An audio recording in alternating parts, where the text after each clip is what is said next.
some of these young gentlemen and ladies that some of them are here in the room today. But just to see and to hear these stories, it breaks your heart. But to know that one person decided, no, this is affecting my heart and I actually want to do something. So this is what it is we want to talk about for the month of March. Us as Christians, we do have the power to make a difference if we want to. Before I go on, I was actually listening to something on my phone on the way here. And it was the school that received a massive donation of stationery, right? But what inspired this donation was this boy. This boy came to his teacher and he said, Miss, can I cover my books with a checkers packet? So now the teacher's trying to hold back the tears and she's like, of course you can. He says, okay, ma'am, do you have a pair of scissors for me? And she says, yes. Then they show this boy's pencil bag, if one can call it that. It's a 2-liter bottle that was cut in half, that he painted in yellow. And he opens and closes. That's his stationary pencil bag, is a 2-liter bottle. And his school bag, it looks almost like an old vacuum or something. And that is his school bag. So now I go, you have a 5 rand laying at home, man. You can buy a pencil bag. To you, that might seem insignificant. But to that boy who is using a 2-liter bottle for school, he now has a pencil bag like everybody else. So the call to action doesn't have to be massive things. It can be the small things, but it has a huge impact. And all of this, if you missed it last week, we also spoke about the importance of compassion, the difference between empathy and compassion. So that's a very good way to get into that. Now, we also mentioned, Tina, that we're going to be bringing on board different organizations who are, in fact, executing, not just saying we want to make change, but seeing the change, visibly seeing the change. And so we have Mr. Christian Waal joining us this afternoon. Now, you are the founder of Dare to Dream. Tell us about the foundation, the idea behind Dare to Dream. So the Dare to Dream is an NPO, registered NPO. And basically, I'm an educator. And I've been in the system for 12 years. And no educator go into teaching for money. We go there to make a difference.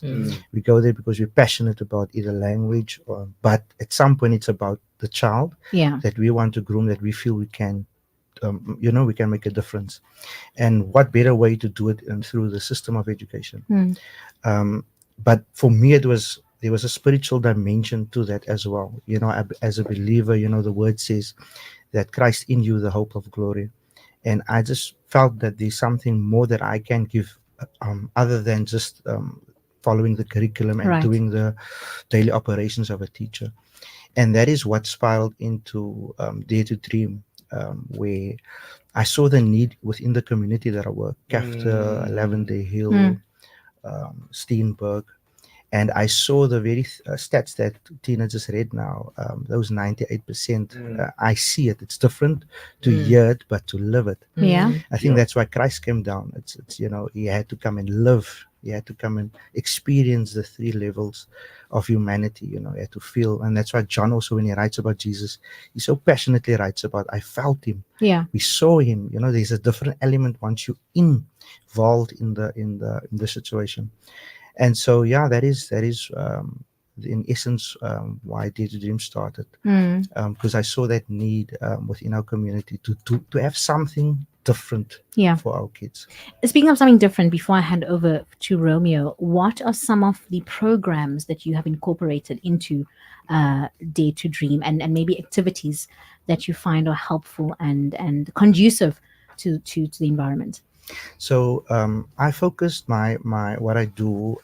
As Tina also mentioned something that one person took the responsibility to run this project, and I've learned the best way to do that is to focus on what you're good at, and also just focus on what did God give you to do, because we essentially are the body. And once we think like that and operate like that, that is when we will see results. So some of I keep the Dare to Dream project, the objective to core activities, which is my every Friday. It wasn't intended to be every Friday. It was supposed to be every once a month. But the need, and they got so excited about the project or the activities that we do on a weekly basis that it gotten so high demand that I had to prepare now lessons for every Friday. So you were looking at a youth event, a youth evening with games, some icebreakers, etc. And then you will usually have your devotion at the end. But because it's a community project, I don't limit it to any religion. Mm. So we then have life skills, and then I Mm. talk to them, but I go really deep. I go into the mind, I go into the emotions, and I go into the challenges that they experience. So that is at the core. And then I network with a lot of people, a lot of organizations that can assist me with, taking them on a camp, Mm. taking them on a day out, maybe a braai, etc. Mm. Yeah. Sure. Join in on the conversation 0617981075. It's human rights. And yes, we know the gist of human rights.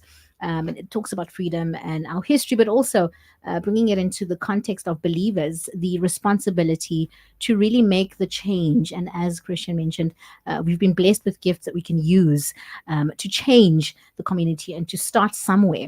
And so, as I say, join the conversation 0617981075. Now, Christian, one of the ways in which we can measure the progress of a movement, of an organization, is through tracking the progress. If there's no form of tracking that progress, we can't tell the impact that movement or organization has. And so, with that in the backdrop, I wanna get your opinion on how it's been for you. But before we even touch on that, you've got a special friend here today. So I want you to come closer to the mic, and I want you to tell us your name and also, firstly, where you're from. Good afternoon. I'm Alita. I'm from Cupido, and I'm here to tell you more about the To Dream project. Mhm. I would be telling you how it had impacted me the last few years I've been attending. Yes. Data Dream has played a positive role on my self esteem. Some of the lessons that had an impact on me, I would be telling you about. The one lesson was about how you value yourself. And with the help of Mr. Deval, I learned not to value myself higher or better than anyone else, but to tell myself I am worth something to keep believing. As a teenager, the society is cruel. People in our community like breaking us down. Mm. At Day to Dream, we are taught that no matter what our circumstance might be, we must always try to be the best of our ability. I learned to work harder to reach success. Pay attention to the important things that matter. We had a lesson about stepping out of our comfort zone. Well, for me as a teenager, it is difficult because I'm used to doing things that I am comfortable with. Mm. And there is where we need to be confident. In our generation, it is so difficult to make ourselves believe that we can be the future leaders because we're busy looking at our society, getting used to making gangsters our role models, using drugs to be the solution to our problems. Yeah. That is the reason why I prefer to be a part of Data Dream. It taught me to gain confidence, respect, knowledge. Data Dream feels like a home, a place where every teenager belongs to be. Data Dream makes me feel loved, happy, secure, and safe. Data Dream made me a better person. It taught me to listen to others, be there for another, be kind, accept each other the way we are. It made me believe in myself. It gave me direction. And I would like to say thank you to Mr. Deval and his wife, to my aunt, and to all who made time to come visit the Data Dream students. Thank you those who welcome us to their church, coffee shop, and those who donated to us. We truly appreciate having you in our life. We need people like you in our society. Thank you for giving us wisdom. Thank you for making us believe in ourselves, and we'll keep on dreaming. Wow. Sure. Now, I mean, Yo. oh, I had I no cannot. involvement in that speech. Oh, Sure. Sure. Now, Princess, I want to ask you, what do you want to be when you grow up? I want to become a heart surgeon. Wow. Wow. You want Love to become it. a heart surgeon. wow. And why is that important for you? I mean, you could be anything. Yeah. I like helping people, and at a young age, I was like, okay, when I was young, I used to play like school to school with like be the teacher, and at the Yeah. end of the day, like, um, not like I think I was grade 6 or grade 4, a girl got hurt and my daddy was sitting there and then I was like, Daddy, get the toilet paper, foot is bleeding. And he was like, then go. And he brought water out. And I was like, my goal is to become a doctor because I like helping the people. I don't like seeing people sick and so forth. Yes. I want to remind you, Princess, that you are beautiful. That moment, now you'll carry with that moment with you forever. Yeah. And you're going to change so many people's life. That is what it's about. Absolutely. I'm excited as CCFM, on behalf of CCFM, to witness and watch your journey. That spirit that you have, don't let it die down. Continue daring to dream, and we can't wait to see you make it. You're representing CAFTA, right? Yes. Beautiful. And you've inspired so many people on air. The impact of your story, you've inspired numbers of people, not just in South Africa, but listeners all over the world with your story and your confidence. So proud of you. Thank you. Christian, I'd love to ask you, man. This is just a small example of the lives that you're touching with your wife and so many other people that are jumping on board, coming with you, partners that you have in this. Can you just touch on maybe a few challenges that you've experienced, so that a listener who's listening right now, if they can identify one and they can raise up their hand and be like, Christian, we'd love to help in this department. We've seen it as a challenge for you. We think we can provide that. Okay, thanks so much. So, some of the challenges are operational challenges. One of our main challenges is transport, because we've got an event happening on Saturday where I'm taking the Christian members to a coffee shop, and it's a Christian coffee shop, for them to have a worship experience, and they will also be receiving a meal of 65 rand. That so it's money, and with money, there's these other things that you always need. So you need to think about transport from Cupido right through to maybe what's the area, Kills River, Zevenwacht Mall. And if you look at a quote just on transport, it will cost you 2,500, 1,500. And and I understand that even in the kingdom we need to pay for these things. But this is a challenge when you're working with kids and you have such a desire that I have to get them all to the venue and to have that experience. So that's the first thing. And then resources. We're talking about basic resources, pens, because of the weekly sessions that I have. I run short of posters, pens, magazines, because I really want to focus on the essence of the project, which is building a mental stamina and emotional stamina for them to succeed in the hostile environment. So I really depend on those kinds of things to make it work.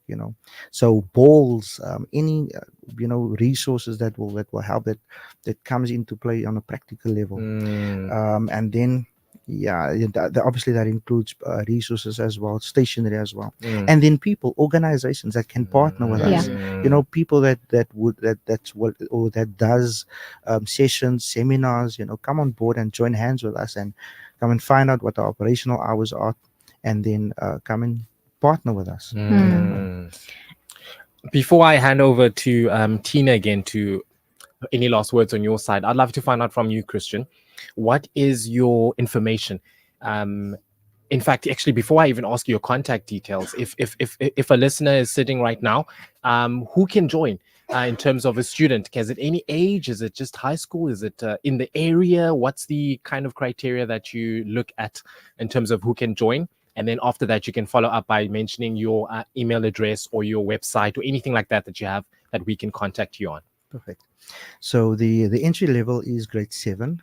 So the idea is to work with them into high school and to sit to mentor them into until matric, and we'll see what happens after that. And then it's not limited to any school or any area. Obviously, once again, if you are outside of the area of the region, transportation would be the issue. But my first session with the grade 7 starts at 1 o'clock, and it goes up to 2 o'clock, and then from 2 I then see the high school students from 2 till 3:30. So anybody's welcome to come. There's no age restriction or anything to that sort. And then how people can get hold of me. Obviously, I started a brand before the project, so everything runs under my name. So it is Christian de Waal. So that's my Facebook, Christian de Waal. My Yes. Facebook page is Christian de Waal 49. And my TikTok is Christian de Waal as well, and so is my Instagram. My website will be launched very soon. So that will also be Christian de Waal, www.christiandewaal.co.za. Perfect. And if there are any educators as well that would love to assist you on this, are you open to that? Absolutely. Beautiful. Absolutely. Beautiful. Speaking of, we've got one listener wanting to reach out to you. Is there a quicker way to sort of reach out to you? So your phone number is that? Yeah, I totally forgot my phone. How did I do that? Here it goes. 074-061-9272. That's the Fantastic. best and easiest way on WhatsApp. One more time again, Yeah. sorry. So yeah, 074-061-9272. There we have it. I hope you have that, sir. There's someone wanting to reach out to you and to assist. A few messages before we say goodbye, but if you want some context, we are chatting to a few NGOs in the month of human rights who are really going about and making the call to action and making a change. And of course, we started off with Dare to Dream Foundation, which is, of course, run by Christian de Waal. Thank you very much for the work that you're doing. It cannot be easy. I don't imagine it's easy, but it is doable. And we've seen and heard the testimony from Alethea. I hope I said your name correctly. A couple of messages very, very quickly. We have Saritha. And she says, good afternoon, Natasha, Romeo, Christian, Tina, and the Dare to Dream young lady. I missed the lady's name, but she says very inspirational. So thank you so much for sharing. And then one more from Delisha. Delisha as well saying, wow, well done, young lady. With more youth like you, it gives me hope for our future generation. God bless you, and may he grant you the desires of your heart. Do you have any special shout outs? Anyone you want to say hi to that could be listening? I guess my auntie's means I would say I hope she's not laughing at home. Auntie, I hope you're not laughing. Anyone else, friends? To the people that comment, thank you so much. May God bless you. Oh, man. Bless you. Christian, any last words on your side? Wow, thank you for allowing us to just share about Dare to Dream. I think the project really is close to my heart, and I shout out to the Dare to Dream listeners as well, and for everybody that's tuned in with us. And And your entourage that came. and my entourage. The marketing team. The marketing Absolutely. team. Very busy in the background. Content creation. Tina, anything on your side you want to add? Just before Yes, we so go I on? just want to say thank you to everyone that has listened, and don't let this just be another interview that you've heard and another well done, and we do appreciate that, but Yes. let us actually put that into motion. Yeah. And just to hop on something that Christian said, what is it that you have in your hand? Mm. So I have teaching, you might not have teaching, Yeah. but you can buy a pen. So they need a pen. So you can go to the shopping. So what is it that you can do to help more brave young girls to come on the radio for the first time to share parts of a story? And she's not even touching on everything. Right.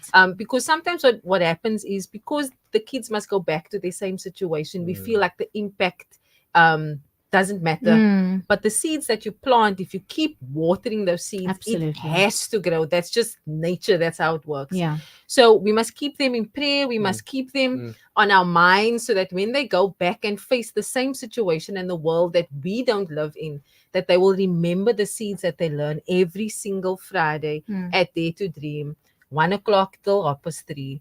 And that they will remember that they are worth something. They'll remember that Uncle Romeo said that you're going to be something. They will remember that the sister said, we are praying for you. God will give you the desires of your heart. That the boys that are standing here just filming, very shy, Yeah. to know that there is a plan, man. So that even though it looks really dark and very bleak sometimes, and just absolutely unfair and impossible, there's a saying that says, this too shall pass. And just remember that there's something inside of you that has to come out if you are willing to let it come out. Mm. So yeah, I'm excited. I'm excited to do more with Dare to Dream, and excited to just continue this conversation of call to action. Absolutely. For us as Christians to put compassion into action. I love that. On that note, we're going to head on over to J Moss, Good and Bad, and then also some traffic. So anything you see on the roads, please do let us know. Thank you so much to Mr. Christian. Thank you, Alethea. Thank you, Tina. Thank you, team, and everybody else that has come through this afternoon. Challenging you this afternoon, make that change. Please, it takes doing it. That's what you said. You said it better than I did. 0617981075. Any questions you have, we can try and answer it as best as we can. Maybe you missed Christian's contact details. Drop us a text on WhatsApp and we will assist where we can.